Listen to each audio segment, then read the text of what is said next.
டேய் என்னடா பண்ற? என் லவர் முதல்ல லவ் பண்ணல அனிதா. சரி எது வந்தா இருக்கட்டும்டா.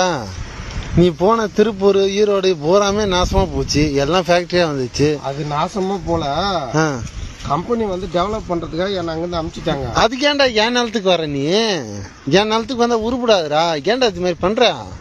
கம்பெனி அங்க மூட்டாங்க மச்சான். டேய் நீ இங்க வந்தாலே கம்பெனி வந்துருண்டா. நான் விவசாயம் பண்றது உனக்கு பிடிக்கலையா? திருப்பூர்ல ஒரு லவ் மேட்டர் மச்சான், அவங்க நானும் கொஞ்சம் பேசிட்டு இருக்கும்போது அந்த சரி லவ் மேட்ரு இதுக்கு எதுக்கு இங்க வர? சொந்த மண்ணுக்கு தான் வர முடியும். சொந்த மண்ணுக்குன்னா சொந்த மண்ணுக்கு ஆப்பு வைக்க தேவை ஆடாங்க. டேய் எல்லாரும் அழிச்சிட்டு எங்க போனாலும் நண்பனை தானே வச்சேன் தேடி மாட்டாங்க. அதான்டா நண்பனுக்கு தான்டா ஆப்பு வைப்பீங்க நீங்க, வேற எங்கேயும் ஆப்பு வைக்க மாட்டீங்க. பாரு எங்களுக்கு செலவு பண்ணிட்டீங்கன்னாவா? இது இப்ப பூ காட்டுவேன், நாளைக்கு ஃபேக்டரி வரும் அதானே?